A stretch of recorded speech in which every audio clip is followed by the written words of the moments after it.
My name is Jim Atkinson. I'm the president of the Granite Island Group. Thank you for having me come and speak today. We're going to be talking about telephonic defenses against the dark arts. This is primarily going to be talking about phones, how phones are bugged, where phones are bugged, how to stop phones from being bugged, how to audit voice over IP systems, historical, what some of the penetration points are, how to protect those penetration points, and all kinds of good stuff along those same lines.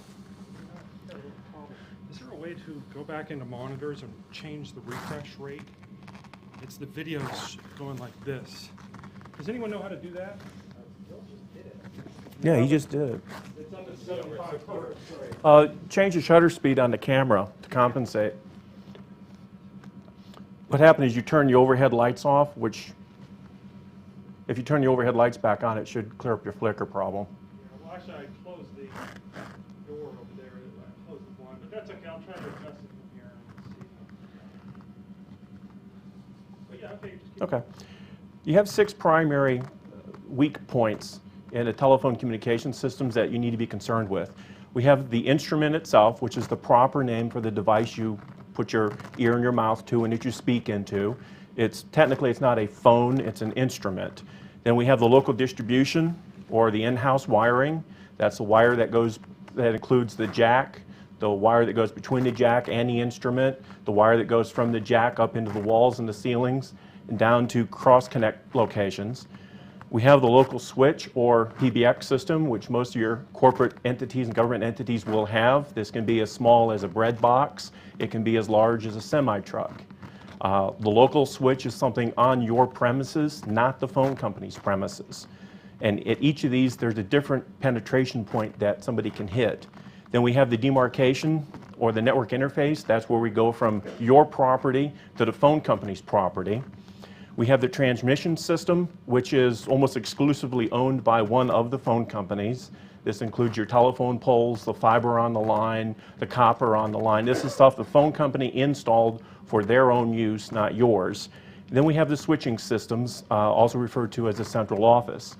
Now, from switching systems to switching systems, we have transmission systems between those.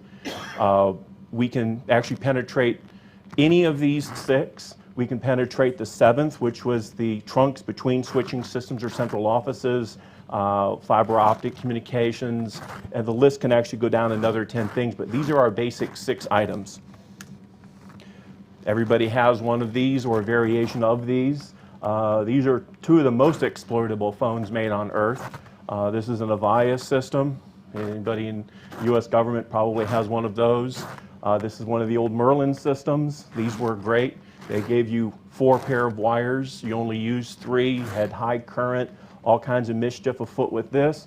The Avaya system, well, let's just say the Avaya systems are notoriously insecure. And you can just have some horrific pawnage of an Avaya phone system. These are our wall jacks. Years ago, we only had to worry about 4 wires, 2 pair. This is the old prong jacks. Nowadays, we're looking at 3, 4, 5, and 6 connectors. Each of these connectors have 8 wires plus ground. So you can easily have 40, 50 wires in a single jack now, plus ground. And you only need 1 wire to make an incoming connection and 1 wire going out to make an outgoing connection, which is why we have to consider ground, because you may be doing a project and you're not getting audio on any cable pairs, but you are getting audio on the brown-white pair to building ground. We used to have 4 conductors. 32 is pretty much standard now. You could have 3, you could have 4. It could be ISDN services that have been retrofitted. The case in the middle is a situation where somebody had 2 voice telephone lines in their office and they changed to VoIP, which we're going to talk about. As you can see, the data network, this is their VoIP telephone. Very bad news. This is what is in the back of most of your phone boxes or your phone PBX, your phone rooms, your cross-connect panels. A lot of people have never seen what the back end of one of these looked like. This particular one has actually been wiretapped. This was a brand new installation, and before the government agency that was going to be moving in here moved in here. Somebody actually disconnected the wires, put in a wiretap, and they got caught. But this is what a wiretap looks like. As you can see, there's nothing really visible. There's no magic black box hanging off of that. That is a wiretap. This is typically what we find up inside ceilings. This was taken at a defense contractor's facility. If you've been up inside a drop ceiling, these are your ceiling tiles. This is the back wall. This is a 15-foot high gap between here to here. It's a mad jumble. There's typical no documentation. It's rare to have documentation as to what kind of wire we have up in there. This is a very common problem. If you look very carefully, you'll see an audio recorder in there. If you look very carefully, I'll let you look at that for just a moment. This particular problem, it required us on site. This one mast took 4 days of digging through, identifying, auditing, tracing out all of the wires. We found the tape recorder right away. It was actually that very large black box down in the bottom. We found that right away, but then we had to go through and make sure that none of these other wires had anything else on them, because we always have to assume that there's 3 bugs. There's the bug you're designed to find. There's the bug you're going to find if you look really, really hard and spend tremendous amounts of time exhaustively searching. And then there's what we call the spies bug, which is a bug you're never going to find unless you perform every test known on Earth. Yes? Take off your badge because it's scratching on your leg. Sorry. I was wondering what was causing the noise. This is a typical hatchet job done by an amateur spy. What was interesting in this case, this wire did not initially exist. What happened in this case is the spy was not very skillful, so he went to Radio Shack, bought wire, literally wired this through conduit to another house, to underground conduit, went in, trenched in the cable, ran this cable from Radio Shack through the conduit, so when we followed this back down with tracing equipment, we traced it right to his house. The blue-white wire is the regular talk. You'll notice here we have orange going to the terminal block, but we also have another orange cable that comes out here. This actually went to a PBX phone. So what he had done is he had given his next door neighbor a telephone where they had taken the orange pair, he had bought it from a spy shop, he had taken the orange pair and connected it directly to the microphone in the phone. So he had exploited the phone by modifying the inside of the phone so that you always had room audio on this pair, and then this was a regular telephone line. We go into the phone area, start looking at things, and we're going, wait a minute here, some amateur twisted these together. This is very amateur. Everything that he used was he bought from Radio Shack. It went to a tape recorder. The law enforcement authorities were highly amused when they came out and saw the hatchet job he had done. Basically all he did is he added a patch cable and did what we call a second pair exploit or a spare pair exploit. This is another typical defense contractor's facility. This one is bugged. Big questions: do we have extra wires? Do we have transmitters? Do we have recorders, bridges, taps, slaves? The slave is a type of eavesdropping device. In this particular case, we have the sack that comes up from the cable company over here. We have you'll tell the yellow are your digital lines coming in. This is the breakout panel for the central office. And within this board, we actually have a wiretap and a slave. On the next slide, you can see it better. I'll give you a little hint as to where it's at. It's a left, this is the 110 block. If you look on the left side and you count 9 rows down from the top, you see a little silver reflection. The spy, when he installed this particular slave, did not opt for a low visibility one. It was a nice stainless steel kind of difficult not to see if you had a strong light. It's actually behind, you'll notice it right here. And this cable was the actual cable that went back to the listening post. And this was at a defense facility, a defense contractor's facility. The only way you're going to find that, you can get lucky with a flashlight, which more bugs are found with flashlights than any other creature on Earth. Low tech, you get a dental mirror and a flashlight, you can find all kinds of stuff if you have enough time. An extensive physical audit and electrical audit will find this very reliably. The electronic test equipment can see things your eyes can't. So if you just use your naked eyes to try to find something like this, or a dental mirror, or very basic test equipment, you're going to miss this. This particular place had been through a number of sweeps before, not by us, but government sweep teams had come through and they had missed this. They estimate this was in place a year and a half and had been missed on 6 inspections because people just weren't paying attention. Whose care did it go to? What's that? Whose care did it go to? I'm not saying. But it became a federal case very quickly. This is what should be locked. There should be a lock on here. As you can see, there is chafing and abrasion to where a lock used to be. You can also tell by the scuffing and chafing on the paint that this container is gotten into on a very regular basis. Some of you know what this latch is to, some of you don't. That's what it's to. This is your typical cross-connection box. As a rule of thumb, they are not secure.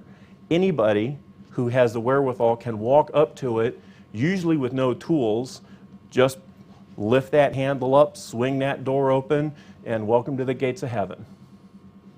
If they are latched, it'll be nothing more than a 5/16 or a 3/8 socket.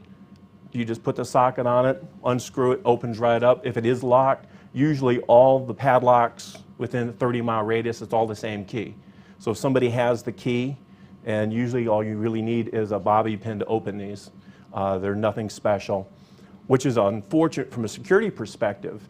If you have one of these outside your home or your office, you need to go buy your own padlock and slap your own padlock on it and wait to see when that padlock gets cut off, and then play a game with the phone company called "They keep cutting my padlock off and I keep putting another padlock on it."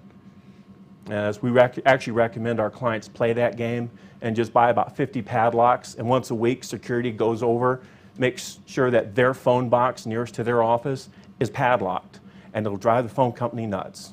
But that's why they have bolt cutters on board all the phone trucks. And if you really want to be cute, eventually they'll put a padlock on it, and nothing will prevent you from putting your own padlock on it after that. There's lots of extra space. The pairs are often labeled. For example, I wouldn't recommend doing this, but God forbid somebody go up to the presidential estate in Kennebunkport, Maine. The president has one of these across the street from his house. It's unlocked. If you open it, his phone line is tagged. The Secret Service's phone line is tagged. When I say, I don't mean bugged, I mean it says Secret Service hotline. So these are usually remote from the target. And what I mean by remote, they're not under the immediate control of the target. So if there's one of these for the hotel, it generally won't be on the hotel property. It'll be down the street somewhat. These are very easy to access, and professional eavesdroppers absolutely love them. There is so much mischief they get into with these boxes. This is what the inside of one looks like for those of you who've never gained access to one legally or otherwise. You typically see these by the side of the road. They're generally not labeled. If they are labeled, there'll be a code, which will be like box 57, which indicates it's the 57th. Or if they're really fancy, if it's a fiber optic unit, they'll actually have the CLLI code, which is the network address code for that particular box. So the phone company can find it real easy.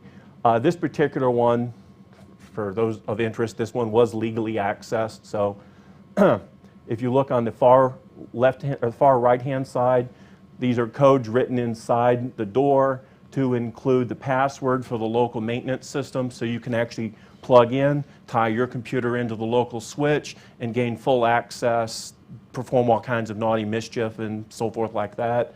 Not that anybody in the room would do that.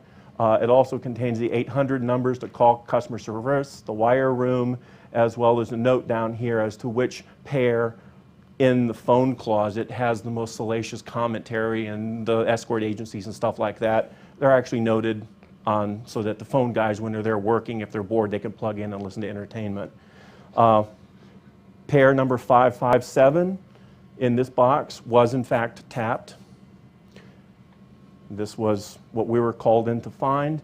If you look very carefully, you can see that the craftsmanship on this particular set of wires, the wire is the same because it came off this spool, but the craftsmanship and the installation technique is an amateur. A professional is not going to make this mistake. It's all going to be neat as a pin. That's one of the key things that you look for when you look in these boxes, is to see who's been working in it or on the junction panels or the terminal blocks that's not neat as a pin like it's supposed to be. If it's not neat as a pin, somebody's been fooling around there. It may have just been a drunk phone guy, or it may be an amateur wire guy. It may be a private investigator who does 3 or 4 installations per year. They tend not to be very good. They tend not to be very clean in their installations. This is one of my favorites. You open the phone box up and you're doing a sweep, and lo and behold, we come up with, it's a 56 kilobit line to a German company with the account code on it, the address, everything that a spy needs to exploit. This was not our client, this is somebody else. We're doing a project for a client, pop the box open legally, and everything in there is labeled. All the T1 lines perfectly labeled. This particular box, there was also a box in here that said Federal Bureau of Investigation and gave the address to their safe house where they had their listening post set up. Not exactly very smart move on the part of the phone company. Yes? Sometimes those heads are vigorously defended by hornet nests. Yes, they are. And hornet spray is carried on all the trucks, as are EpiPens. Fiber. Contrary to popular belief, fiber is easy to tap. Anybody who tells you otherwise know not of what they speak. Fiber is higher bandwidth than copper, which makes it very attractive to a spy because there's more intelligence on it. It's harder to detect because you don't have the major dropouts, and with a fusion splice onto fiber, which is the preferred way to splice into fiber, where you actually melt glass to glass, it's going to be very difficult to detect, and unfortunately, there's a huge illusion of security about fiber. You can have fiber that's just been pawned all over the place, and you're not going to detect it very easily.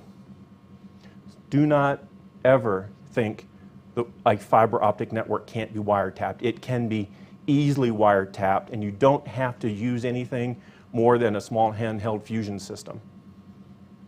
And you can actually have 8 cables running in here.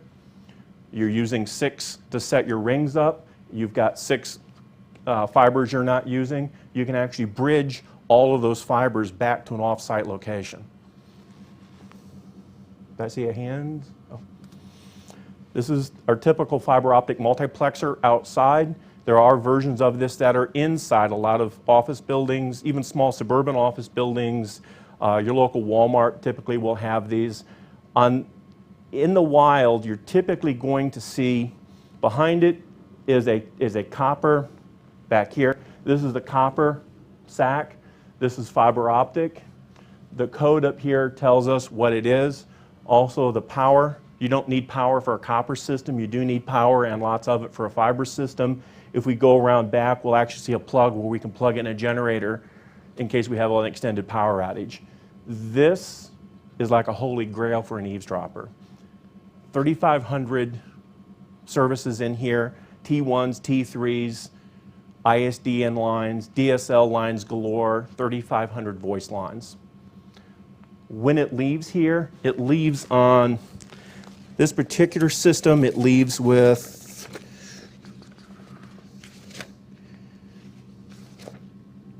this one had 2 fiber rings in it. There were 4 active single mode fibers, 2 inactive backup fibers, and there were 6 dark fibers. It was 3,500 active phone lines, a variety of DSL lines, T1s and T3s.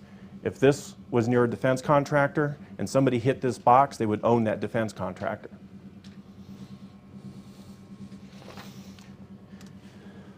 This is a terminal. This is not a network interface device. There are two terminologies that we have to be careful of. A NID, or demarcation point, is a physical location on a premises where you stop owning the wire and the phone company starts owning the wire. It is mandated by federal law.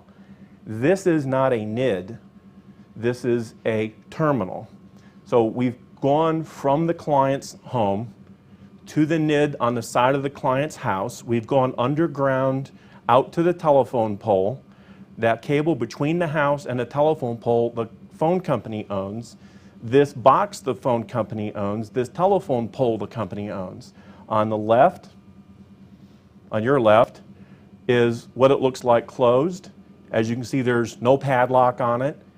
This is at eye level. When it's opened, you have access to 2 phone lines, and technically you have access to 6 cable paths because you have ground here, and you can set up on any combination of these 4 wires to each other or in reference to ground. Plenty of space in there to put a tape recorder, plenty of space to put in transmitters, recording devices. I've seen these with video cameras hidden inside of them. This is a terminal block. Phone company owns it, phone company controls it, phone company doesn't care about it. Unless it falls off, they don't really care. This is a pedestal. Many of you have seen these outside your homes. In New England, we don't see them as much unless it's new installations. This is typical of what we see down south. The numbers that you see on the bottom are very critical. If you see one of these open, which as we see on the side is opened, when you call the phone company, you want to give them the 30601 number because that tells them the exact location. They can come out, they can close it up. This particular case, an amateur had opened the box. He knew how to open the box and alligator clip his tape recorder onto it, but he didn't have enough sense to close it back up when he was done, and he got caught, and there were his fingerprints all over everything.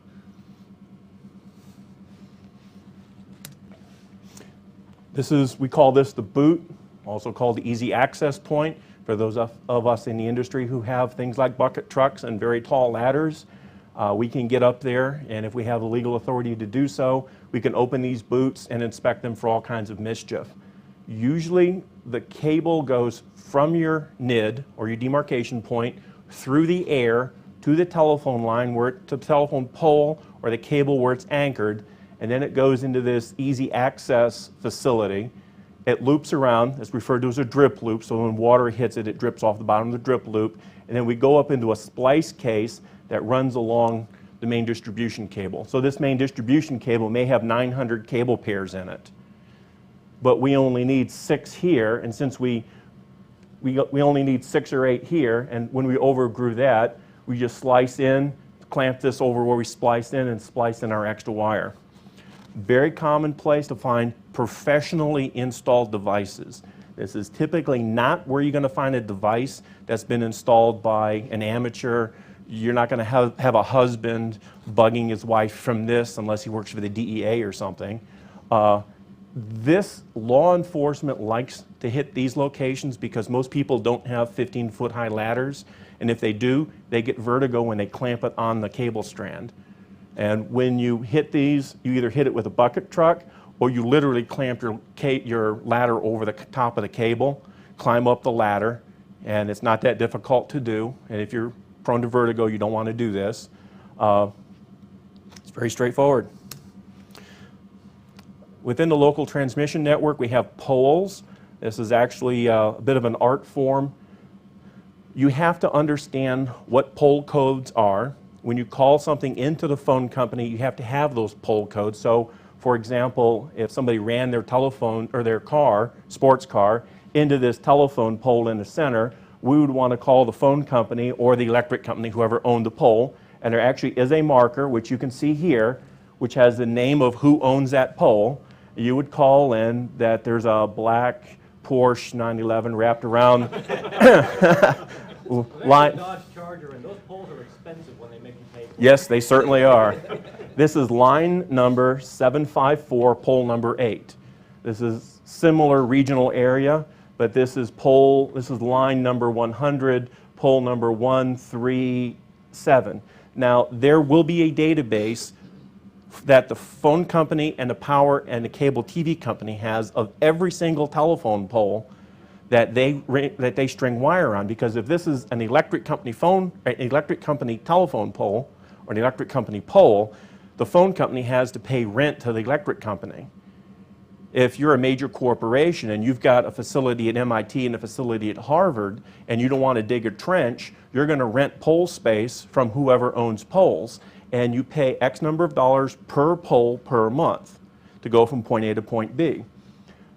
Within the counter-surveillance industry, we have to create that database for our client. So we actually have to go out, we go, here's the central office, here's our client's location, here's a mile and a half from point A to point B, but we have a problem because that cable is 5 miles long. So we have to chart out every single telephone pole within that 5-mile cable segment, not from the central office to the client, but from the central office to the end of the cable.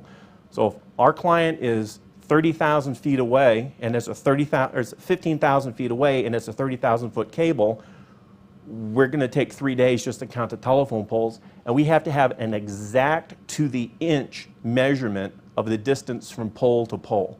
Because when you start doing a bug sweep, we shoot signals into the power lines, believe it or not, the power lines, the phone lines, and the cable TV lines, and we have to know where everything is, where everything's bridged in. We have to know where the boots are. We have to know where the terminals are. It has to be meticulously mapped out, and you can easily burn 1,000 pages up in 3 days auditing 200 poles. All of the phone wires, all of the phone cables, all of the fiber ends up somewhere. In this particular case, everything in the city ends up on this one telephone pole. If somebody runs a truck into this, the whole city goes dead. We have a little bit of fiber. You can actually see it coming in here. Since this is a rural community, they have one fiber cable for the entire city. All of the copper comes in here, and the rest of the copper comes in here. So this is approach from the north, approach from the south, and then this is the fiber connection that goes out. The small building you see behind it is a spinal tap where everything comes together. This is the central office for this city. This gives them DSL service, cable TV, everything is in this one building. Small generator behind it. Since 9/11, most of the phone companies have peeled off most of their external markings because they don't want to advertise with the big AT&T Death Star logo that, you know, if you blow this building up, you're going to cripple the city.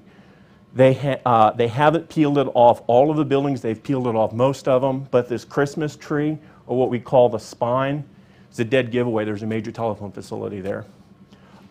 Usually, the smartphone companies and the smart corporations, they put their spine half a mile away from a sensitive facility. In this case, I think it was 25 feet from the building.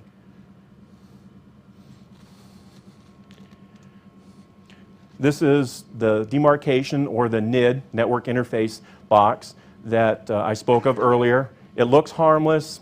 Pretty much everybody in this room has one of them hanging off their office, off the side of their house. Some people may have 2 or 3. From the outside, it looks like nothing. Everybody ignores it. Spies love it. This is what the inside of one of them looks like for those of you who haven't seen them. Inside of this box, we have cable that comes in from the street, splits off to the first pair, second pair. These blocks are lightning arresters, so if lightning strikes your telephone pole, your house doesn't catch fire. It actually was a problem when they first started installing telephones.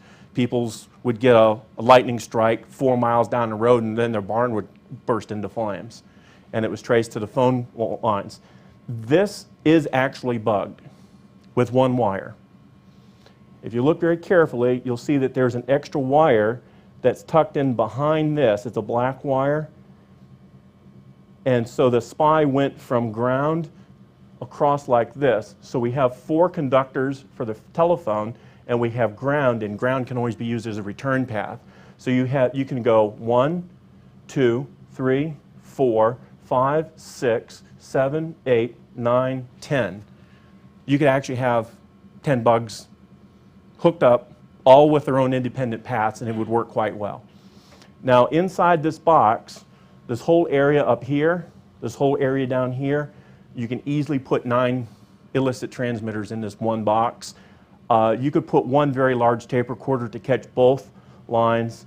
It would be very easy to do. Merely put it up here or down here, and it would record for 3 or 4 weeks before somebody had to come back and get it, or drive by and Bluetooth to it.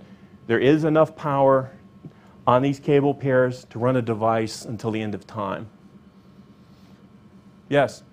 So I used to have one of those, but now fiber optics. Fiber optic internet service. You get the lugs. Yep. Just the screw, just the modules coming off. Yes?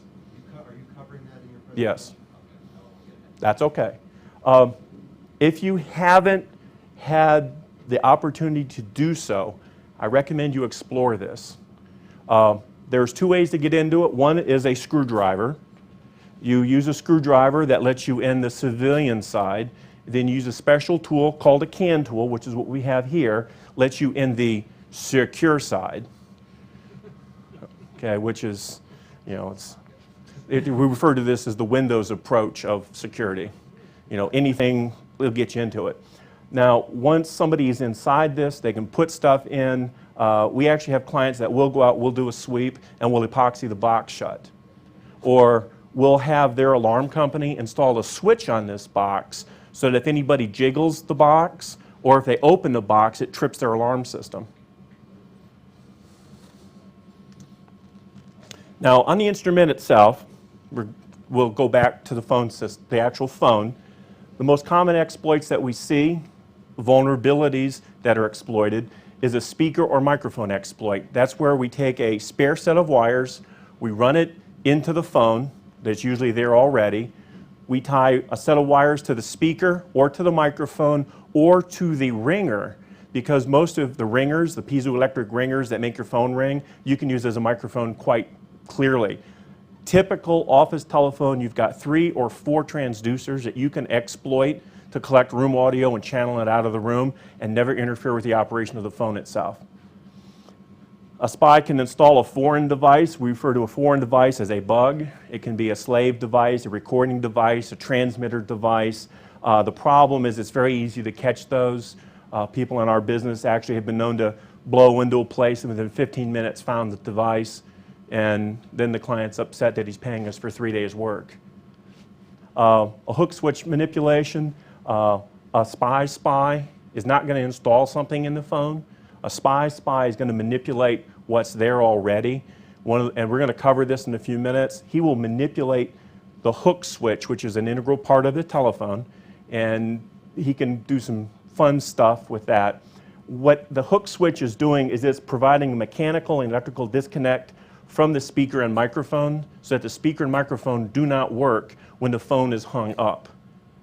And that's what the hook switch does. There's firmware software exploits, for example, with the Avaya systems.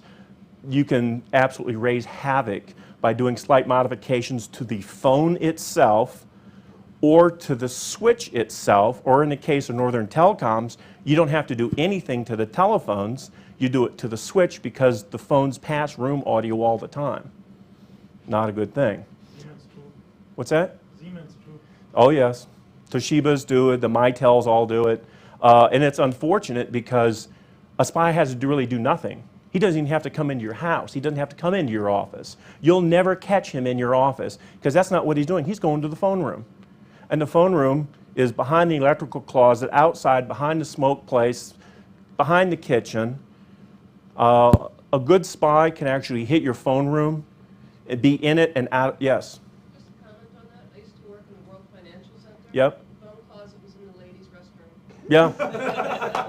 Yeah.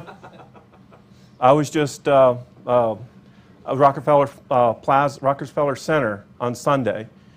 I went from the secure area, they called secure area, through a locked door legally, put in 8 simulated devices, dummy devices, and was back out in less than 30 seconds. They were very upset. They were very upset because there was duct tape on the door. So, now, the problem with the instrument, moderately protected, but it's very easy to subvert. Everybody has seen these. These are the bane of my existence. 3/4 of the clients, we go out to their homes, including people who work for the legislative branch, the executive branch, and the judicial branch. 90% of the time we'll find these in their homes. This is a $20 cordless telephone. There's 0 security. There's 4 primary bands. Every 12th grade script kiddie knows what those frequencies are. You can go to Radio Shack. You can buy a scanner. Radio Shack will put those frequencies into the scanner for you at no charge, or they used to. They're really bad news. When you use this, you've bugged yourself and you're a clueless user. Very straightforward. This is a 900 megahertz. Somebody gets a scanner. They just set it to tune from 902 to 928 megahertz, and they listen in for all they're worth. There have actually been cases that I've been involved in where somebody wanted to buy their neighbor's property, or they had a dispute with their neighbor. So they bought all of their neighbors these phones, sent them to their neighbors as Christmas presents. And they actually had scanners that were scanning and recording all of their neighbors' phone calls. Now, it cost them 20 bucks a neighbor. Then the fools took the tapes, sent them to the neighbors to try to intimidate the neighbors into leaving the area. They got caught. It's actually fairly easy to catch somebody eavesdropping on these cell phones. We look for local oscillator radiation from the receiver. So what we'll do is we'll throw a signal on the airwaves, wait for a few seconds, let the scanner, the person scanning it, wait for their scanner to lock onto that frequency, and then we just take the IF, subtract it, or add it to the 915 megahertz, and we now own the spy. And you can usually catch the spy out to about 300 feet like that. So if the spy's within 300 feet, which they usually are, we can catch them, no problem. This is at a defense contractor. I'm not kidding. This is an off-the-shelf 900 megahertz old cordless telephone. They had a problem. Their boardroom secrets were leaving the boardroom. They weren't doing classified things in the boardroom, but they were discussing how much they should rape the government for, who they should fire, how they should negotiate with the welders, and so forth. They were baffled. They had bug sweeps done. Bug sweeps didn't turn up anything. They brought us in, walked in, said, pay us. We've just found the problem. And then it was just going through the formalities after that to make sure there was nothing else there. Once this phone was removed, all their problems went away. The problem with this phone is it was transmitting room audio all the time. We actually caught this in the parking lot before we even walked in the front door. So we hadn't even turned the truck off, and the truck's locking on. So we hit a few keys, brought a spectrum analyzer online, and actually went in and showed the client and says, do you recognize the room audio? Well, yes, I can hear my secretary in the background. Well, do you think this is maybe a bad problem? Where do you have a cordless phone? We don't have any cordless phones. Oh, beautiful. Go out, get the Yagi, set it at 900 megahertz, get the spectrum analyzer. Yeah, you do. It's right here in the boardroom. Oh, shit.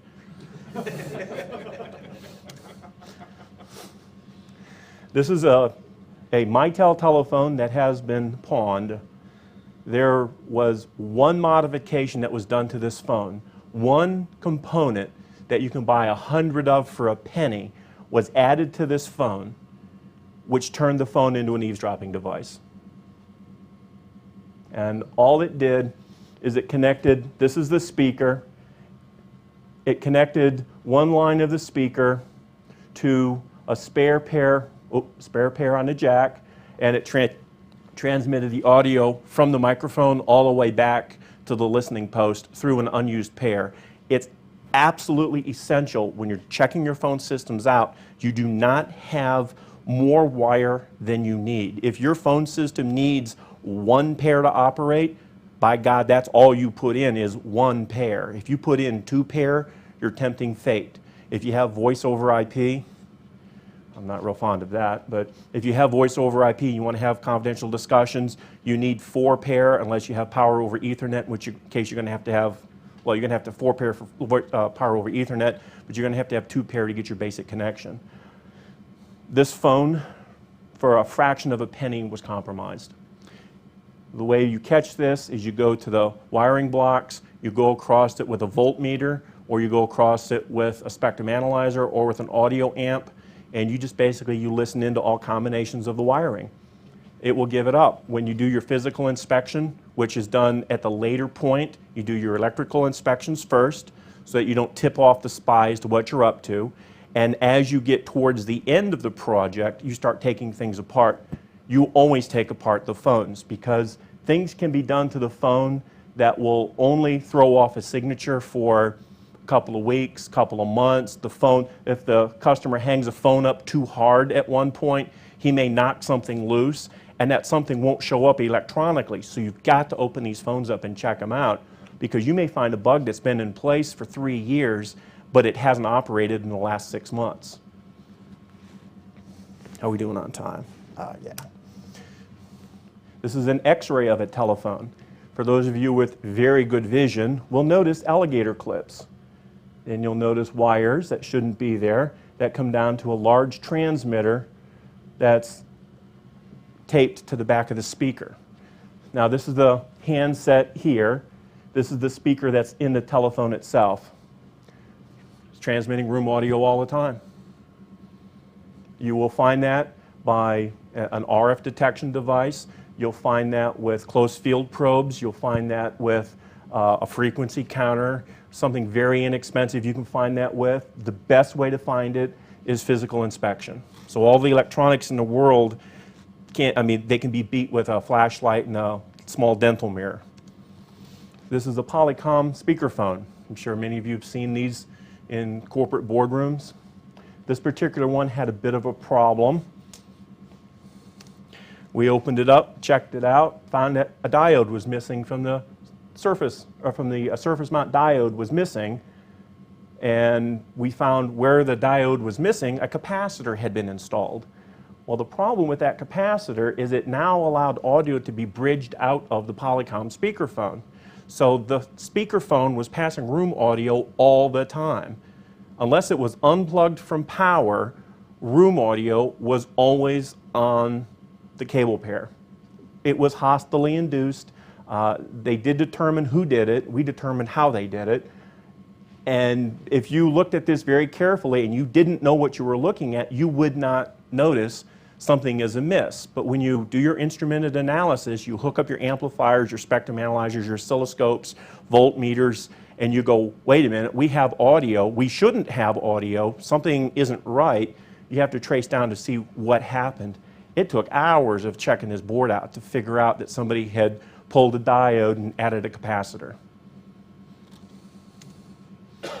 Now, your local distribution, this is the cables that run in the walls and the ceilings, that run in your riser closets. This starts at the instrument and includes the wires that go from the instrument to the wall plates themselves, the raw wiring in the walls and ceilings, the wires in the riser closets, the phone closets, the cross-connect points, the IDFs are typically your risers or more regional wiring blocks, your MDF, which is your main distribution frame, that's in the phone closet. These locations typically are not protected or supervised. Somebody can get a ladder, pop a ceiling tile up, gain access to all kinds of wires, bug the wires. You're not going to see it in the phone room. They may or may not crash the phone. They may or may not throw an error code on the PBX system. The IDF and MDF closets, if the user is smart, they will put an alarm so that they know when those doors swing open, but you can't protect ceiling tiles. It's not practical to do that. If you have a wiring closet, be it an IDF or an MDF, a riser closet, electrical closet, phone closet, network closet, put an alarm sensor on every door. If you have 2 doors that open, alarm both doors, put a latch plate over the latch so the latch can't be jimmied. And if you can pull it off, put 2 sensors on every door. A magnetic one up where the spy will be expecting it, and then down low underneath the lower hinge, put a switch that's not a magnet, but an actual switch, so that if they bypass the magnet at the top of the door, which is a popular target for bypassing, when they swing that door open, they're not generally going to recognize the switch on the hinge plate. My preferred place is to put a piezoelectric transducer on the back of the inside of the hinge. So what I'll do is I'll take the lower hinge, I'll take the hinge off, bore out a hole, put a transducer back there, epoxy it to the back of the hinge, and then screw the hinge back in place, and then call the alarm company to come hook it up. That way, if there's any vibration at all or mechanical movement of the hinge, it triggers the alarm. Strongly encourage you to do that. This is a typical IDF rat's nest. This is a riser at a local business. They gave me permission to use this because I helped them clean up a problem. These are the cables that go to the main phone closet. You can also see some fatter cables here that go to the main phone closet. These are the connections that go out to the individual telephones, and these are the cross connects for the 110 blocks. This is a rat's nest. If you're going to find a bug in that, you're going to have to go through every single wire to find it. It may take you a week to 10 days of working 12 hours a day to clear that. If you think software auditing is tricky, try hardware auditing. Now, the local switch, this is the PBX system in the basement, in the attic, in the riser closet. This is the PBX system in the building that you own, not the phone company owns. The primary 6 penetration points are the cross connections to the main distribution frame. These are the ports coming into the switch from the instruments. The switch input-output ports, so you may have a line card or a station card. The very common one to hit are the output ports to the voicemail server. So somebody will put a transmitter across the ports for the voicemail server, and every time somebody goes to voicemail to retrieve a message or type in a password, they're receiving that. It's actually a fairly popular hack. There's also what we call a PCM backplane, where somebody accesses the timing backplane on the switch, and they just capture everything that goes across the switch. And I mean everything. If you have a phone switch like your Siemens switches, they transmit room audio across that backplane all the time. So you can bug every single phone in the entire company by installing one transmitter in the phone room. We have what we call parallel channels. That's where channel A is bridged to channel B, or something is bridged and paralleled. So we have station A appears in multiple locations, not through software, but through hardware. Then we have switch software or firmware exploits, and there's hundreds of these. Every company seems to have 100 or 200 exploits for the phone and exploits for the PBX. Avaya's got their batches. There's things you can do to the phone. Cisco's been savaged several times through their voice over IP telephones because they just don't have decent security. They have security, but it's suitable for stopping a 16-year-old kid with too much time on his hands. It's not going to stop a 24-year-old college graduate. It's just going to slow him down and give him a source of amusement. And that's it. The local switch may or may not be protected. It usually is not protected. The doors usually are not alarmed. There's usually no video in these closets. There's usually no intrusion systems. There's usually no motion sensors. They're completely ignored. And I've seen cases where homeless people were living in the phone rooms, which is tragic. in Cambridge, too. Now, the demarcation and network interface, that's the gray box on the side of your house, is ripe for exploitation. We see a lot of domestic cases where a husband gets upset with a wife. That's where he's going to throw a bug down. Or the wife gets upset with the husband. That's where she's going to put the tape recorder. Sometimes they'll put it into an extension. but for deniability purposes, they'll put it outside the home so that way they can say, I don't know anything about it, some PI must have snuck up and done it. If he did it inside the home, you can only pin that on a couple of people. It's poorly protected. It's very, very rare to ever find them even cable tied shut. We have customers who will cable tie it shut. We'll come back a month later and somebody's cut the cable tie off. We'll epoxy it shut. We'll come back a month later and somebody's taken cable cutters and hacked a hole into it because they were trying to get in there to retrieve their bug. We've had cases where we've been involved in law enforcement cases where there's a bug and they have us epoxy the box shut and then pull one of the wires loose so that it intermittently makes a connection, or we'll give them a small switch so they can turn the bug on and off, and they epoxy the box shut so that the only way the spy can retrieve his bug is to come break the thing off the wall. They're very target specific. If this is on your house and I want to bug your house, I can come bug your house by visiting your house and never coming into your house. It's a significant choke point. In tactical school or SWAT school, there's this thing called fatal funnel. That's the part where the SWAT team lines up and everybody comes through one door, one person at a time. That's where a lot of SWAT team members get killed. This is a fatal funnel of communications, is that network interface box. You've got to protect it, lock it down, epoxy it shut, go out there, open it up periodically, check it, see what's in there. The local transmission system, this is between the NID and the central office. This is before the switch at the central office, but it allows us to very easily isolate a single subscriber. So for example, I know that you're on cable 52, pair number 557. Phone company database says that. Or you can pull, not somebody's phone bill, but you can pull up their subscriber record and it will say they're on cable 52, pair 557.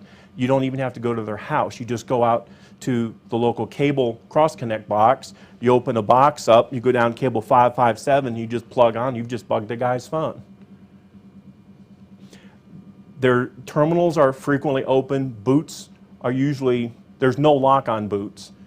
Most terminals are unlocked. Most cross-connect boxes are unlocked, or if they are locked, it's just with the wrench. They're not protected for any practical purposes, and they're wide open for mischief. At the central office, they used to be huge buildings in the middle of a city. For example, in Cambridge, we've got one that used to, initially it was supposed to be the NASA control facility that they were going to build across the street or down the street here. They built a huge phone company facility. NASA decided to go to Houston for mission control instead of MIT due to politics. That's an example of a monolithic building. Across from the FBI building in Boston we have one, then down on Franklin Street we have one.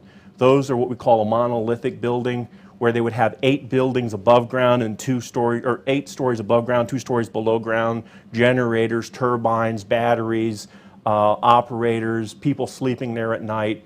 This was back during the Cold War era. As we got into the 80s to the breakup of the Bell companies, to using less and less and less electronics to do the phone switching, they didn't need as much space. And now if you go into a lot of these buildings, you can go in there and play racquetball and not hit anything. You can put basketball courts in some of these buildings. They have these huge cavernous buildings, and to support a city like the size of Salem, Massachusetts, they used to have a building that was bigger than this hotel. Now they have a room that's the size of this room that supports the entire city.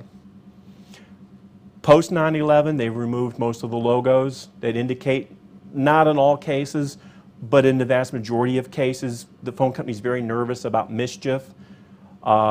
And in most cities, for example, in Boston, if somebody got a pair of bolt cutters and a shovel, one guy could take Boston off the grid in less than 45 minutes with nothing more than a pair of bolt cutters and a shovel, just by knowing where to dig and what to cut. It's a big problem. There's what we refer to as an overt choke point. People who do eavesdropping know where these facilities are. They know their choke points. They are generally highly protected and highly alarmed, but the cables just outside are not. Where the cables run, for example, if we go up to Waltham, Massachusetts, big network operations center up there. You go a mile away, you don't see any cables running in the network operations center within a mile. You get just outside a mile and you see these cables that have 3,600 pair in them, all shooting underground a mile away from the network operations center. Somebody goes out there with a chainsaw and they cut it, half of Boston falls off the face of the earth. And it'll take them 3 days to get it back up. The buildings are protected, the cables usually are not. They're usually very cleverly concealed, and usually not that cleverly. Now, the transmission networks, this is usually between central offices. These days, it's mostly single-mode fiber optics. Again, fiber optics are very easy to tap, very easy to exploit, more security-wise, they're very easy to sabotage. Somebody can very easily sabotage 2 or 3 fiber optic cable runs, not individual strands, but cable runs. So if somebody goes out to Route 128, cuts a cable there, then they come out here by MIT, they cut another cable, then they go over to Franklin Street and they cut another cable. One guy, a shovel, bolt cutters. He's digging a hole 2 or 3 feet down, except in the case of MIT, he's just taking a crowbar and moving a hatch cover over, sticks his cable cutters down in there, cuts one cable, Cambridge falls off the earth. He goes out to Waltham, cuts one cable, Waltham falls off the earth. Go to Boston, cut one cable, Boston falls off the earth. 3 days later, we finally come back up. The vaults sometimes are alarmed, but not the cables. The phone company knows when the cable gets cut and where it gets cut, but they don't have any way of preventing it. You can actually walk 300 feet out the back of the hotel to the train line and walk right on top of AT&T long line fiber. And if you were so inclined, I wouldn't recommend doing this, but if you were so inclined and you had mischief in mind, you could actually lift a hatch cover up with nothing more than a crowbar or a stick and lay your hands right on single mode fiber that connects everything together. It's not protected. The phone company building is protected. The cable vault where it all cross connects is protected. The manholes are not connected, and most of the switching systems may or may not be connected. So when you're looking at this from a security perspective, just because the building is protected doesn't mean that which interconnects the buildings is connected or is protected. I hope that made sense. Voice over IP. Couple of problems here. There's voice over IP is very commonly implemented over a cable modem. We refer to these as fool's phones because if you take a DOCSIS modem, which is a cable modem, and you plug an IP phone into it, you now have cheap phone access, but everybody in your neighborhood can listen to all of your phone calls, because DOCSIS or your cable modems is a shared communications media of everybody in your neighborhood. It is called a bus topology, which means if this person over here is surfing a porn site at 3 o'clock in the morning, 3 doors down, his neighbor can be eavesdropping on him surfing the porn websites at 3 o'clock in the morning. Do not use voice over IP over a cable modem. You're compromising your security and your privacy if you do that. If you want to go VoIP, do it over a DSL connection. Don't do it over a cable connection. There are some vulnerabilities with DSL. Yes? What's the percentage of the cable providers that are actually utilizing the privacy mode for DOCSIS specifications, where it's supposed to be encrypted between the front end? 70, 75%. 75%? Yeah. More?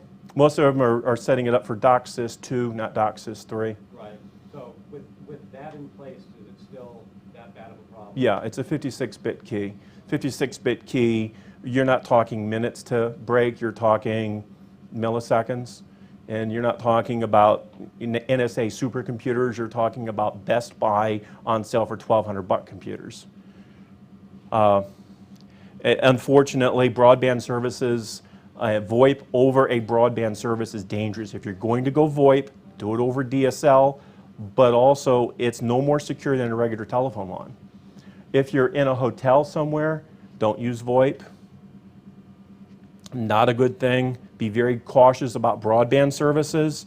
One of the more clever implementations I've seen are companies that offer EVDO access. So you can use like Skype on your cable, on your laptop when you're on the road. Then they go EVDO through it's encrypted software on the laptop. They go EVDO back, so you have a wireless connection. Then there's a gateway that decrypts and injects into the voice network. ISDN used to be very popular. It's now fading out over VoIP. Most companies who have VoIP, they're not using ISDN anymore. Fiber optic internet service is becoming very popular. I highly recommend it. However, it can be tapped. Don't ever think fiber optic cannot be tapped, because it can be done very easily. As a rule, a fiber optic connection can be tapped by inducing less than 0.5 dB of signal loss. You're not going to detect it unless you do a physical inspection. If you have to have what we call telephonic integration, go with VoIP, but do it over DSL lines. I would recommend not doing it at all. It's very dangerous. The realistic threat, we have various types. RF is the realistic threat, where somebody runs up to your phone, they install a transmitter, it transmits it. This is very beneficial for the spy because he can now air gap himself from the bug. So here's the bug, he is 500 feet away, he only has to hit your building once to install it, and he can be 500 feet away, and he doesn't have to come back on your property again. Now, if it's a hard exploit or modification that does not involve a transmitter, for example, like we saw with the orange-white pair, that cable, it was just a simple matter of throwing an ultrasonic tone on that orange pair and see where the underground cable went to. Spies, an illicit spy generally is going to turn to an RF device. A professional spy or law enforcement spy or intelligence type of project, they're going to go hardwired if they can. Unfortunately, there's a lot of cases where they can't do a hard exploit or hardwired recorder, and they have to have an RF link in there somewhere, which the RF link makes it very easy to pick up. There's wireless intercepting, where somebody has like a rural switching center. They may not have fiber out to that switching center. They may only have like 4.4 gig microwave link or an 8 gig microwave link from station to station. Back in the 60s and 70s and early 80s, this was a real issue because they didn't have high-speed connection, but over hard lines, but they did have it over the airwaves. So there was a tremendous amount of microwave activity going on. Nowadays, for example, with GSM phones, the GSM connection from the GSM handset to the GSM base may or may not be secure, but once it hits the base, the X-band or the 10 gig transmission from site to site is extraordinarily easy to intercept and extraordinarily easy, not just to target one phone, but every phone in the network. And there will be some presentations later on in the conference that talks about that and how to deal with that, and I strongly recommend attending Frank's discussion on this matter because he's going to cover it in really good detail. There's also software manipulation of the phone switch, of the PBX, of the phone itself, the central office, the multiplexers can be exploited. There's also other methods that we don't need to get into. If you're available afterwards, I'd be happy to discuss some of the other methods. I'm not going to tell you how to do it. I'm going to tell you how to defend against it. The defensive tasks are fairly straightforward. Believe it or not, it's as simple as this. Inventory your conductors. How many wires do we have coming into this room? Map the pathways. You throw tone, or you get up on a ladder with a flashlight and you identify where every wire is. Then you take a set of electronic metrics. This is where you shoot a pulse into the phone line, power line, cable TV line, LAN line, and you identify how long is it and what has been installed along the way. So you may have, you're going along, you install or you insert a ping, and then you see how it comes back, and oh my God, we have a huge return pulse right here. Well, we have to go right here and see what's causing that. It could be a bend in the cable, it could be a bug on the line, it could be a microphone there, it could be a transmitter there. But we have to do a conductor inventory, determine what conductors are in this area, then map where they go to, perform a series of known electronic metrics, preferably when the system is first installed and commissioned, not 3, 4, 10 years after the fact, because that's a waste of everybody's time. You want to do retesting against the metric. If you don't have a metric, then you have to do what's called open testing, where you have to collect these metrics from scratch. You have to have physical inspections always, and you have to periodically repeat all of the above. Now, if you know that there's 25 wires in this room, and 6 months later you come back and there's now 30 wires in this room, you need to find out why there's more wires here now than there was before, and does the person in that room know why? Because he may not know that those wires were installed. He may have absolutely no idea why those wires are installed, and you start asking around, you start taking some measurements, and they lead to right here where there's a hole in the ceiling tile. And those wires exactly reach to where that hole in the ceiling tile is. So we follow the cables back this way, and there's a videotape recorder hooked in. Well, that's probably where a camera was. So those 5 cables may be there to support, and I've had cases where I've gone into a client's office, popped the ceiling tiles up, and there's coaxial cables sitting there. Next to the coaxial cable sitting there, there's a flashlight that's still turned on. And on the floor, there's footprints to where the ladder was just a few hours before, when the spy heard we were coming in, rushed in, popped the ceiling tile up, took his camera out, took the wire, balled it up, and threw it 12 feet this way. So we're like, oh, this is interesting. Traced the wire out, and he is 50 feet away unhooking his digital video recorders. He left his flashlight in the ceiling, and okay. You have to inventory every conductor up there. You've got to map out the pathways. You've got to repeat, rinse, repeat, rinse, repeat. When we're auditing the telephone instruments, by the way, we're in the home stretch here, so we're doing pretty good on the time. We have to know what kind of phones they are. We have to know what the phone's soft underbelly is. If it's a Siemens phone, we have to know the underbelly. If it's an AT&T Merlin phone, we have to know what the soft spots are on that phone system. If it's an Avaya or a VoIP, we have to know what the vulnerabilities are. Does the phone require 3-pair? Does it require 4-pair? Does it require 2-pair? If it requires 1 pair and there's 4 pair there, why do we have more wires than we need? This is not so much a problem in the corporate world, but in the government world, in a classified environment, you do not have any more wires in the room than you absolutely need to do your job. And ideally, if you don't need that wire, you cut it back 30 and you pull it 30 feet back out of the area, because you don't want anything in the area that you don't absolutely positively need. And I can always tell the feds in the classroom because their head's going like this when I say that. Now, we have to define with the instruments, what should it normally be doing? If it normally passes room audio in an unmodified state, and it has room audio on it, that doesn't mean anybody did anything to it.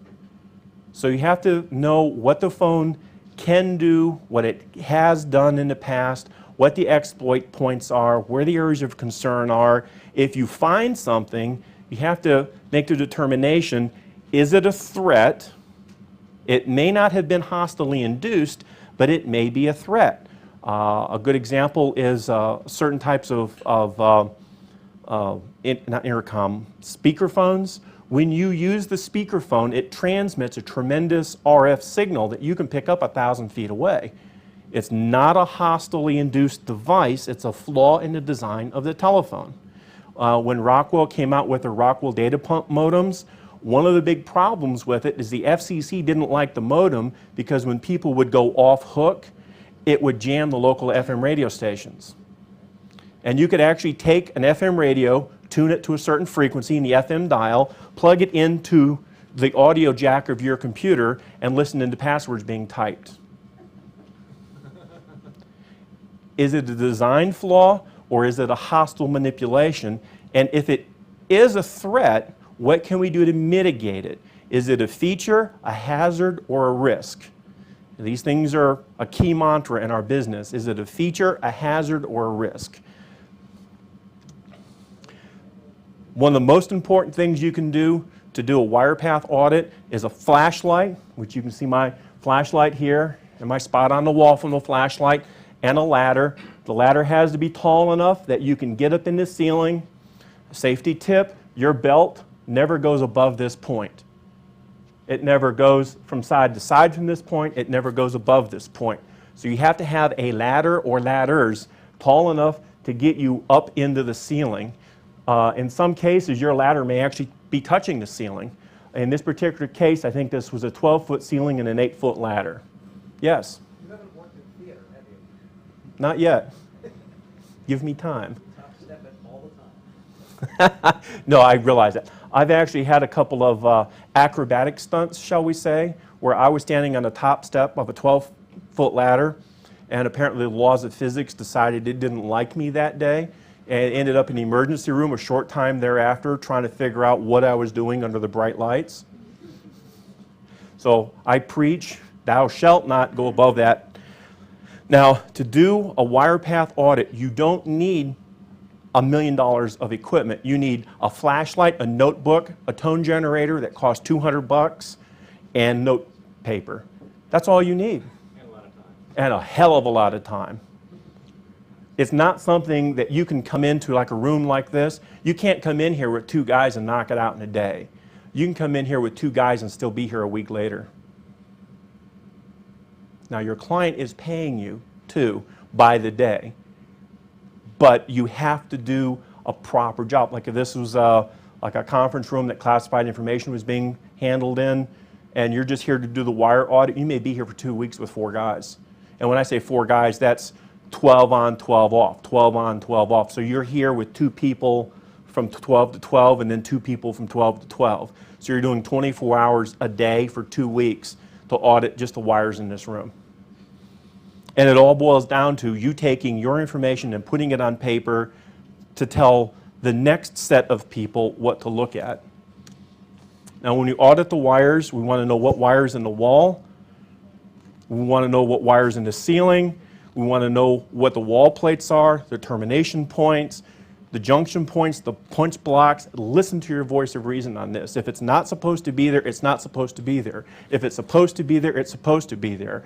Boil it down to its essentials, trace the wires out, trace out the power, the alarms, trace everything out.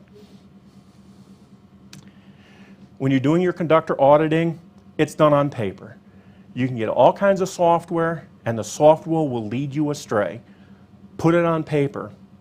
It boils down to standardized maps, standardized color codes, standardized cable lengths. You want to know how long the wire is, how is it patched.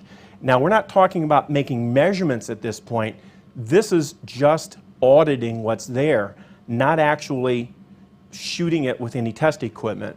You want to know the signal pathway pair combinations. Is it TSB 568A, 568B? Is it USOC? What wiring standard are you using on that particular plate? Or is it something nobody has ever heard of? It's this wire's here and this wire's over here, and then apparently somebody was on LSD when they hooked the wiring up, which happens more often than not. Or Roam does it this way, Mitel does it this way, IBM doesn't like it, so they do it their way, AT&T does it their way. That's pre-TSB 568 coming in. Once TSB 568 A and B came in, everybody just sort of started getting on the same sheet of music. Before that time, it was not uncommon to have AT&T have one wiring scheme, ModTap have a different wiring scheme, and Siemens having a different wiring scheme. So you had all these different wiring schemes, and all the different PBX systems use all these different wiring schemes. And then if you threw a token ring onto the network, you had this, and then somebody over here had a TTY. So it was a rat's nest. We do have industry standard pinouts, fortunately. 10, 15 years ago, we did not have those industry standards, and it was a nightmare. Color codes nowadays are fairly standardized. They were not so 20 years ago. We need, and it's absolutely critical, that we have as scientifically pure measurement as possible of the conductor lengths. We need to know within a fraction of an inch of accuracy how long that cable is. It is exactly 158 feet, .1 at a barometric pressure of, with a humidity of, with a temperature of. Because the temperature, humidity, and barometric pressure affect the velocity of propagation of the cable, and it's the velocity of propagation of the cable used to determine the length. So the three things that affect VOP, you have to document when you're taking your initial measurements. Once we do that, the first step after we've done the auditing, we can do what's called a nonlinear junction and conductor combination, where we blow a signal up the wire on each combination of wires and see if we get a nonlinear response, which tells us something is on that wire other than copper. So if we have a semiconductor or a diode or a transistor or a bug hanging off the wire, and we blow 900 kilohertz into the wire, and we get a reflection back, there's something going on that we need to go check on. That's usually the first step after we do our audit. Now, when we audit the transmission paths, we have to map out where every cable, every conductor, every wire, and this may be a new word for some of you, fortuitous pathway. Ground is a fortuitous pathway. The metallic ductwork that comes into an area, that's a fortuitous pathway. It is a way that the signal can leak out of an area outside. So we may have the blue-white wire provides one side of the circuit, the ground lead for the power line provides the other side of the circuit, or the alarm system provides the other side of the circuit. So don't think that just telephone lines are wiretapped. You can take a microphone, put it in an ultrasonic glass break detector, use the unused pair or the power pair, transmit the audio back over the alarm system and pick it up at the alarm box and never touch the phone system. So you have to audit every conductor, not just every phone wire, not just every data wire, but every single wire. If it's made out of copper or steel or aluminum and it will conduct electricity, if you can touch one end of it with a stun gun and shock yourself by touching the other end, it's a fortuitous pathway. And it's just something I have a real problem drilling into people is they'll go out and they'll install, millions and millions of dollars installing these classified networks and, hook it up to CiproNet and, they got secret information flowing across it, but they don't filter the power lines. The power lines is a fortuitous pathway. Just because they check the phone lines in the local area network doesn't mean they check the power lines. And again, the location mapping has to have an accuracy to within a fraction of an inch. It's not something where you say, well, it's sort of up here. No, it's exactly right here. It runs directly above this. It's exactly 8 inches up and 3 inches to the side. And you have to know where every wire in the room is. Now, when you audit the switching system, this is the PBX system, you want to know what and let's get into a couple of definitions. There's what's called the generic, which is how the phone comes from the phone company. Avaya defaults a certain way. Mitel defaults a certain way. Northern Telecom defaults a certain way. So there's a default condition that comes from the factory. It may or may not be secure in the default mode. The translation is the mojo you throw on it once you get it. That is the program that's actually running in the computer that runs the PBX system, which may deviate from what the phone company provided you with. So if you get like a G400, it comes configured a certain way, but that isn't necessarily what you have on your hand. So we have the generic and we have the translation. The translation is the program that the application, the generic is the operating system, if you will. Now, we need to find out what is different. The way that we do that is we take the generic, we take the translation, and we say this is the default from the factory, this is how we configured it when we installed it, what is it now? Has it changed since we installed it? If it has, what exactly has changed? We want to know, is it safe? This is something that you want to perform in a corporate environment bi-weekly or monthly on every phone connection in the company. You go into the operating system of the phone system, the admin port of the phone system, you download your setup, you analyze it. Believe it or not, the easiest way to analyze it is to import it into Excel and then compare last month's to this month and flag what's different. Always reduce it to hard copy. Never base it on, well, I did it last week and I'm not going to print it out for this week. I'm just going to go off that's the path to destruction.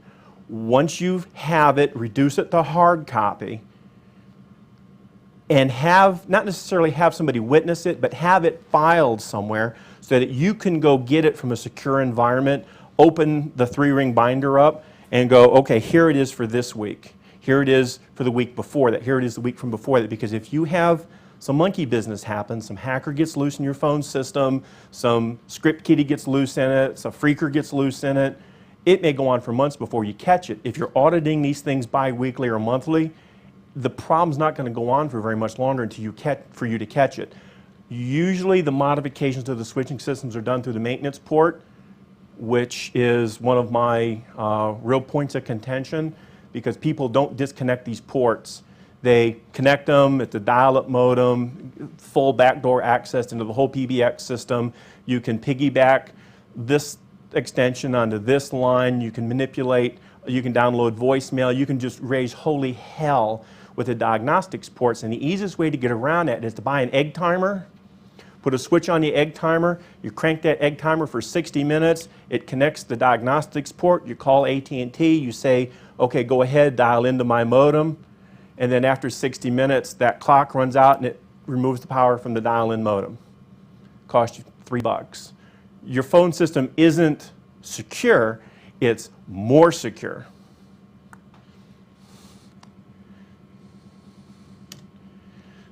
Now, when you're auditing the instruments, this is where we start getting into the bug sweep side of things. You're looking for tampering with the instrument. You're looking for uncontrolled accessories. You're looking for handset cables that shouldn't be there. You can get on eBay, and for $9, $10, you can buy a handset cable that you can plug into your phone system that's a transmitter. The cable itself that goes from the handset to the phone has a transmitter built into it. And most people aren't going to pick up on that. So if you have a non-standard accessory, you have a risk on your hands.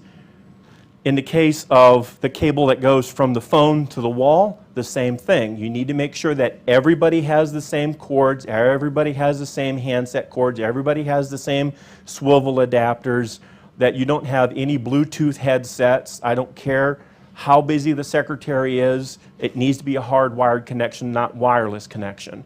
Power supplies are a real problem, especially in secure environments. Somebody can go into a classified area, take out a ST power supply, put a bug in it, go back in the classified area, plug it in, it's transmitting room audio all the time, or it's transmitting when the Chinese government gives it the command to download the information from the power supply, and it's not going to show up during the scans. It's absolutely critical that you always get your power supplies, your handsets, all of your phone accessories from a trusted source, and that they're screened before they're introduced. And in cases like power supplies, cords, cables, those are as important to check as your demarcation blocks and your terminals. If you're not checking your power supplies, like on a STU3 or a STI or a secure fax machine, if you're not checking those external power supplies, you're just playing games. Bugs have been found not in STU3s, but in STU3 power supplies. For those of you who work in government circles, you know what a STU3 is. It's a phone you use to talk about classified matters. President of the United States has one on his desk, you know, one of those kinds of phones. Now, one of the issues with power supplies and phone systems, you may have what we call a low bandwidth device where you're transmitting room audio, but not at 3 kilohertz of bandwidth. You can take the room audio, record the conversation, slow down the bandwidth, and bleed it out over a secure connection. So if you have bandpass filters that cut off for power lines, they'll roll off at 300 hertz. So it will not let any room audio pass above 300 hertz or 400 hertz if you're in the military or 500 hertz if you're in the military. So what a spy will do is he'll have a bug that stores the audio and then transmits it at a very low bit rate to get it through the filters. And you find that with a spectrum analyzer and by doing long-term monitoring. That has been found in classified facilities where somebody has installed a device specifically to subvert the filters in the SCIF. This is something to be concerned with. One of my favorite are proximities to RF emitters. FBI agent over here has a Nextel. He's very proud of his Nextel. He picks it up, he takes it into the SCIF with him, where he picks up the Stu 3 and makes a call and has a classified discussion. He has just disclosed classified information because that Nextel phone, when it hits that Stu 3, it's actually carrying classified information and classifying keying information outside of that room. If you have something that is protected or classified or you want to keep private, you keep anything that emits an RF signal at least 3 meters away from it. It doesn't matter if it's a Bluetooth headset, a Nextel phone, a GSM phone, a CDMA phone. It doesn't matter what kind or what frequency. What it matters is what's called close field. We don't want to be within 3 meters of a thing that is classified or sensitive. So if you're sitting at home working on your computer, a spy may not be able to download the video off your LCD screen, but as soon as you fire up your BlackBerry, boom, now he has something to piggyback the signal on. When you're auditing the instruments, we're doing a basic electronic analysis, we're doing an actual audit, a visual inspection, an intense physical inspection where we're looking at every component on a circuit board on a single telephone. One telephone line goes to the PBX. 750 plus separate measurements that have to be documented. Not 1 or 2 measurements, not a black box with a red you're dead and green you're good. 750 plus measurements, bare bones. For one telephone, I can generate 200 pages of report. For one telephone. Common penetration hacks and attacks. Common manipulations we see them on the Avias, the Nortels. There's the raw hacking of the switch. It usually targets the PBX. There's also what we call a blip box, where instead of manipulating the PBX, you go to the IDF, which is the wiring closet. You plug on to where there's a digital set, and you transmit the command code as if you were the PBX to open the microphone up on the executive's desk phone. So you're not transmitting it from the PBX, you're transmitting it from the wiring closet. It's referred to as a blip box. There's appropriate countermeasures for all of these. With VoIP, it's extremely high risk. They rarely use a mechanical hook switch, and I'll get into mechanical hook switches in a minute. Most do not have mechanical hook switches, which means they're running live audio all the time over the connection, which is a real problem if you're sitting in your living room with a phone hooked up, plugged into a cable modem, and everybody in your neighborhood can listen in to what you're talking about in the room, and you're not even on the phone. The firmware can be remotely modified on most VoIP systems, most commonly the Cisco. A number of people know about the Cisco hacks, where you can actually get into the firmware on a Cisco VoIP phone and just raise holy hell with it. VoIP phones are extremely insecure. They're getting better, and over the next few years they'll become more secure, but right now they're not very secure, and it's the network connection that provides the choke point or the fatal funnel.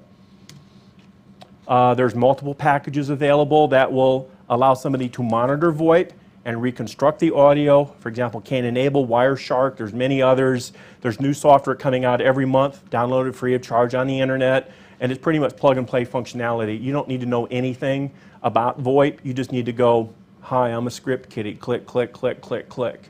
That's all it requires. It's not anything special. Reasonable VoIP audit efforts.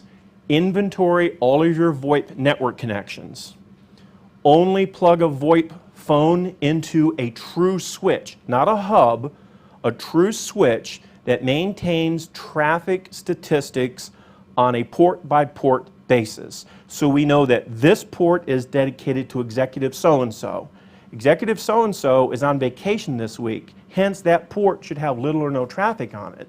If we have a tremendous amount of traffic, when we know that phone's not being used, we might be passing room audio all the time. You do the same thing on the network. You plug into the network using an inline analyzer at 3 o'clock in the morning when no one's in the building. If you've got backbone traffic on your VoIP network, you may have a problem. You should not be using VoIP phones that transmit room audio all the time, and they should be transmitting just enough data to maintain the connection or to recognize the connection, but no more. You shouldn't be transmitting room audio like some hotel phones do. They transmit room audio from the phone to the PBX system, so the PBX system will tell the proprietors of the hotel if somebody's in a room or not. So they listen into room audio, and if they hear room audio, they knew the room's occupied, but they didn't pay. And that's how a lot of hotels, not to name any names, but that's how a lot of hotels determine if somebody's occupying a room. It's based on sound that they pick up over the PBX system because all the phones in the hotel are open mic'd. And now a lot of them are turning to VoIP phones, and they're doing the same thing with the VoIP phones. To detect and defeat VoIP attacks, look for unregistered IP addresses on your VoIP network. If you have a VoIP network and you've got 8 people plugged in, why do you have 10 IP addresses? Look for a non-VoIP asset on your VoIP network. Do not plug a laptop into a VoIP network. Here's your VoIP network, your VoIP hub, your VoIP backbone. You don't share any connections with data connections. At one point, everything's going to come together. But the general closets throughout the company, here's the switch for the VoIP, here's the switch for the data. The two are never mixed. When you do that, you're causing a lot of nightmares for yourself. Make sure it's a hub, not a switch, and check the machines used on the backbone. My personal preference is I'll use a bridge where I have 2 cards in a machine. I'll plug it into the backbone and do a man-in-the-middle type of monitoring, and I'll monitor everything that's going across the backbone in, everything that's going out, and we'll put it there during the weekend when we know there's no traffic. Then we go around to all of the rooms and we put audio transmitters in all the rooms, like a radio or a CD player, and we're looking to see if we're getting any kind of traffic at all on the backbone, on the VoIP side, from any of the rooms anywhere in the building. It's amazing what you'll find. Suspect data traffic on an unused VoIP phone line. So if there's not supposed to be somebody plugged in to your VoIP network and you're getting data traffic on a wire that nobody's supposed to be on, you need to be concerned that somebody's compromising the integrity of your VoIP isolation. To secure it, you also utilize smart switches, and I can't drive this home enough. Make sure it has statistics. You're going to pay more for your hub, but it's going to end up costing you a lot less. Keep your VoIP terminals on a dedicated network, dedicated gateways. Keep them off the main network. Do not integrate it into the main data network for the company, and lock down the instrument firmware. The best way to lock it down is to remove the jumpers from inside the phone. Flash the phone, get it loaded up, remove the jumper so that the only way you can reflash the phone is open the phone up and take the jumper back out or put the jumper back in. Once the phone software is loaded, you don't want people changing it. Now, when you need to have this stuff done, please use the professionals. There are some things you can do on your own with a flashlight, with a voltmeter, with ladders, but when it gets really down to keeping secrets, you want people to come in with laboratory-grade test equipment. There is no such thing as a fast bug sweep. It's long, tedious hours. It's hot, sweaty, nasty work. You're up in ceilings. You're crawling down, crawling around on the floor. You're pulling up wires. It takes hundreds of test forms for a typical sweep. It can take hours per phone. A full exam for one phone can take 8 to 12 hours for one telephone. That's one telephone line, one port on the switch, and the wiring in between, and that assumes it's not a huge corporate environment. You can do a cursory inspection that will take approximately 4 hours per telephone. But when you're talking about telephones, they're one of the most dangerous things that you have in a company or in a home, and they can be exploited in ways you'll never know. And you may never know that they've been exploited until something very embarrassing comes out a couple years later. TSCM is the inspection by a technician or an engineer of a physical place or item. It involves somebody who's highly technically trained. A vast amount of equipment is required. We're not talking about hundreds of pounds. We're talking about tonnage of equipment. When you go out to do a project, you're actually bringing an entire electronics laboratory out to the client site, not a couple of suitcases. You could actually have several tons of equipment. If you're flying out, it may only be 500 or 600 pounds. If you're driving out, it may be 8,000 to 10,000 pounds of equipment. There's specialized protocols. They're actually fairly standardized, and it's a scientific procedure, scientific protocols. It's no black magic. It's all engineering. In the United States, there is over $6 million worth of illicit surveillance devices sold to the public each day. You go to New York City, Washington, D.C., Los Angeles, you're going to find 100 stores that will sell you that bug for $10,000. That bug costs $3 to make. You will, if you're so inclined, you will make more money selling that bug than you will selling an equal weight of cocaine. It's far more profitable, like with Pelicano. He was taking allegedly taking $500,000 retainers from people to install 1 or 2 bugs. That's a lot of money. If you divide it out by the street value of cocaine versus, you know, and look what happened to the governor of New York. A couple of fairly inexpensive wiretaps destroyed an entire government official and his administration and everything with just a few pennies worth of electronics. What's that? His actions might have had something to do with that also. What's that? His actions might have had something to do with that. Probably not. No, he's a honest fellow. He would never do anything he shouldn't. God-fearing, wife-loving. From what I hear, sheep as well. To recap, we want to map out all the wires that are present.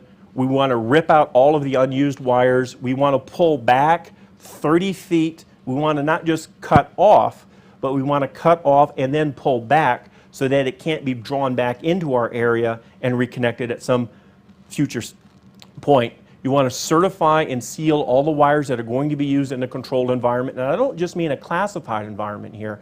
I mean, if this is a corporate boardroom and you want to keep your corporate secrets secret and you don't want people playing games with their stock prices, you better make sure that this room is secure.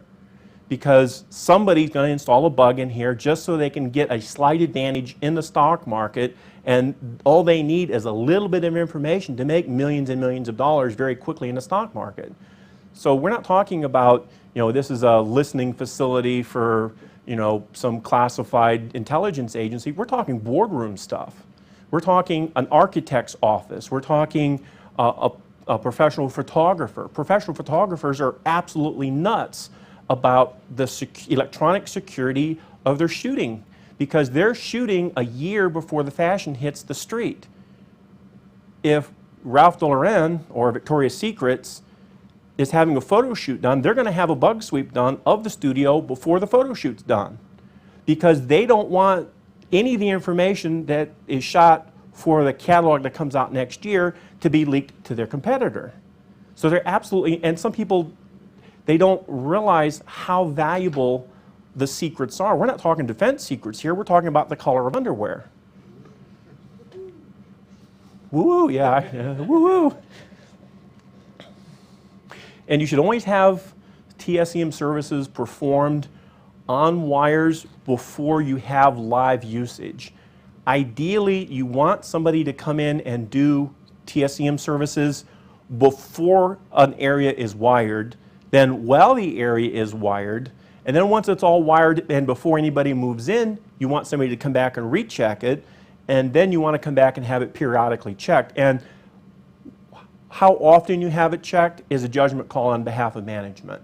You really don't want your sweep company telling you how often. I'd like to come back in every 2 weeks and do it, but it wouldn't be prudent and it would be ripping my client off to do that.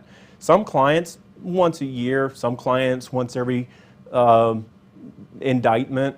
Client gets indicted and, they want us to come in and do a bug sweep, and we go, why? Well, we can't tell you why. Well, let's see, legitimate, publicly traded company, defense contractor, okay. Yeah, no problem, we'll come in, and while we're there, they go, oh, our executives just got indicted this morning. Oh, crap. We've already gone over this. You want to look for traffic patterns, you want to log your packet headers, daily or weekly auditing of your VoIP networks. You want to know the inside of all of your phone instruments. If you're in systems admin, if you're a security person inside a company, you work for a defense contractor, you've got to know what the inside of your phones look like.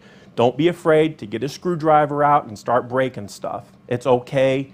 It's cheap to replace it. If you don't know what the insides of the phone systems look like now, you're not going to know if they've been modified in the future. And the inspections of the insides of the phones is something that every sysadmin should be capable of doing. So if you're a security person working at a company, a network administrator, phone administrator, security person, you better be able to take the phones apart and put them back together. And if you can't, learn how to do it, and do it so you can very quickly, if your boss calls you up and say he thinks his phone is bugged, you need to be able to open his phone up real quick and go, no, everything's fine with the phone. Here, let me check the PBX translation or the PBX configuration. No, everything's fine there. Go to the phone room. Oh, crap, there's a tape recorder hanging off his line. You don't need specialized TSEM gear to do this. You need a flashlight and a ladder and a couple of screwdrivers. Learn about hook switches. We're going to cover that momentarily. Know what your wiring blocks are supposed to look like. You don't necessarily have to audit them, but you need to know where they are, what they look like, and what shouldn't be there. If you go into your phone room or your wiring closet and you look on the floor and there's wrappers from cassette tapes laying on the floor, you might have a problem. I've had that happen where I'm walking around doing my tour, haven't brought any equipment in the building, I'm just walking around with the executive and he's showing me where everything is, and here's the phone closet, and I'm going, shit. And I point on the floor and there's cassette tape wrappers, and the spy was nice enough to actually have left a receipt from Radio Shack with his name on it. So it was like, oh, okay, so then we go to accounting and they pull the guy's American Express card and it matches with the receipt from Radio Shack. So then they go to corporate security and corporate security goes, okay. And they go collect the guy, they bring him in, sit him down, and he confesses his sins, and they go, they get a cardboard box and he does the walk of shame with no,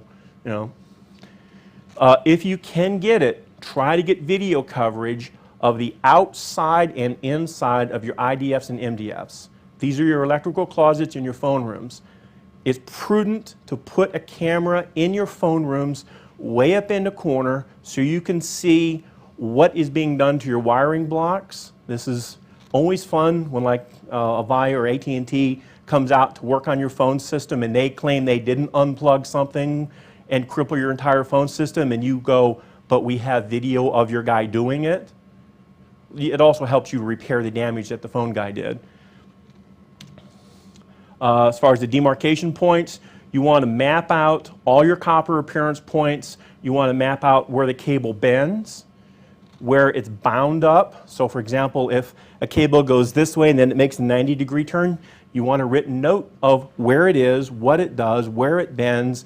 You want to make sure that your bends aren't too tight because they'll throw errors on your time domain reflectometry because you're binding the capacitance up.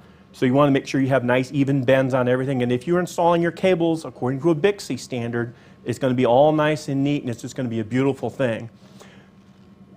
You want to make sure that you check your above ground and your below ground sites. So don't just think phone wires, telephone poles. Also think telephone wires 3 feet below ground. When you do your pole walks, we talked about this a few minutes ago, you want to map out all the phone poles back to the central office and then forward. So you go from your location back to the central office, and then you come back from your location back to the very end of the cable. And if you have a 30,000 foot cable and you're 15,000 feet down line from that, you're going to have to check another 15,000 feet going the other direction, because the road isn't just from here to there, it's from here to there and then back this way as well. And this could be involved, you may be involved in walking 2, 3, 4, 5, 10 miles of poles. And you may have to break your pole walk over 3 or 4 days. Now we get into the good stuff. This is our basic telephone instruments. Anybody in here can get these and learn to operate them very quickly. On the far side, we have old school. We call that a Brown meter. They're still in production. In many cases, this is the only instrument the phone company brings out with them to work on your phone lines. And that's it. That device will find some wiretaps, but it's basically, it's a red you're dead, good, green you're good type of a thing. Next to it, we have an old school IBM 70s vintage analog meter. The nice meters, old school. This is new. This is the Fluke 289. This just came out within the last couple of weeks, last couple of months. It's an outstanding device for looking for mischief on your phone lines. Highly recommend them. 450, 550, no more than 600 bucks. You can do some miraculous things with this, and you don't have to be a TSCM guy. You just get a banjo, hook your test leads up, and I'll show you how to make some real quick measurements that will show you some neat stuff quickly. You also want an oscilloscope. If you have wires, you need an oscilloscope. My preference is the Fluke 199C because it has very high bandwidth, which means it's great for time domain reflectometry. You don't need an extra box to shoot your lines. In fact, this is higher resolution than most time domain reflectometers. And this has a spectrum analyzer built into it, which is cool because that's one less piece of equipment I have to hump from the truck into the client's office. So for quick checks, a digital voltmeter and an oscilloscope will get you further than anything else. It's like, if you're into emergency medicine, you've got your stethoscope and your blood pressure cuff. Those two things will tell you more than anything else you ever want to know. The basic instruments. Now, they're not high-end, super sophisticated phone analyzers that cost $50,000. We use those too, but this is where you start, and this is within the scope of anybody in this room. Now, this is time domain reflectometry of an 1,800-foot DSL drop. What we have is we induce a pulse here, ping, and we watch it bounce off of the turns and the kinks in the cable, and then we see a return pulse here, just like sonar on a submarine. And it's ping, wait for the echo, ping, wait for the echo. And every little fish in between the submarine and the boat, we can actually see on here once you learn how to interpret it. And it's some very simple math on how to do this. If anybody wants, after we're finished here in about 5 minutes, I'll explain how to do this real quick. We can also hone in on specific return responses and determine exactly how far it is within a fraction of an inch. Now mind you, we're talking 1,800 feet here. I can go, well, there's a wire that's 6 feet long, 1,000 feet from here. This is a commercial time domain reflectometer. It's easy to use, but they're notoriously inaccurate. They are designed for people who are not the most technically sophisticated people. They tend to be, you turn it on, you press one button, and it does everything for you. It doesn't give you precise measurements. They usually are not calibrated to a standard. Oscilloscopes will be calibrated to a standard. And it lacks detail. There's a lot of, I'm going to throw a slide up here in just a minute of a TDR and a scope looking at the exact same thing, and you're going to see a significant difference between the two. This is a commercial time domain reflectometer. This is an oscilloscope. The waveforms are a lot crisper. There's a lot more detail that we can see down here that is completely invisible on even the most expensive TDR made in the United States. This is I believe a $6,000 or $4,000 TDR. This is a $2,000 oscilloscope. So, this is a very basic measurement. This is what we call a Princess telephone. So actually an old AT&T phone. To make a measurement, you need two things. You need a meter and a banjo. This is a mod app made by Siemens. They go like 10 bucks, 15 bucks. You have to have something to give you access to the copper of the connection. So we have copper connections here, here, here. In this particular case, we have the phone is only using 2 wires, but we're actually looking, we have accessibility to all 8 wires on this. In this particular case, the phone is hung up. We have minus 49 volts, 49.32 volts. Actual voltage measurement doesn't tell us anything. But if we go into an office and we check everybody's phone, and this guy's 49, 49, 49, 63, we might have a problem there. So what is different? So from a layman's perspective, and by layman I mean the people who are involved in technical security for a company, you don't have to go out and buy $300,000 worth of equipment. You need to go out and buy a $500 voltmeter that any student here at MIT is going to have anyways. Basic equipment, basic examinations, nothing really special. When we take the phone off the hook, we drop down to our biasing voltage. We actually have 2 voltages here. We have our DC biasing voltage, which is what gives us talk voltage. And then if you look below it, I have another screen I'll blow up in a minute. You can actually see that we have 0.181 volts of AC, which means we have an indication that we have audio on the phone line.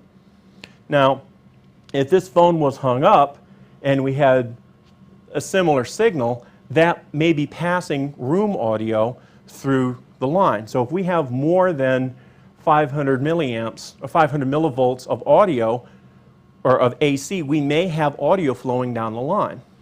So in this case, we have a dial tone. If we hung the line up and we still had AC volts, we may have audio bleeding through the phone line, either through hook switch bypass or some other mischief. This is just an enlargement of the previous where I brought it back up. This is what room audio looks like on a voltmeter. You're not spending $4,000 on an audio amplifier. You can see it clearly and measure it clearly with just a cheap, relatively cheap digital voltmeter.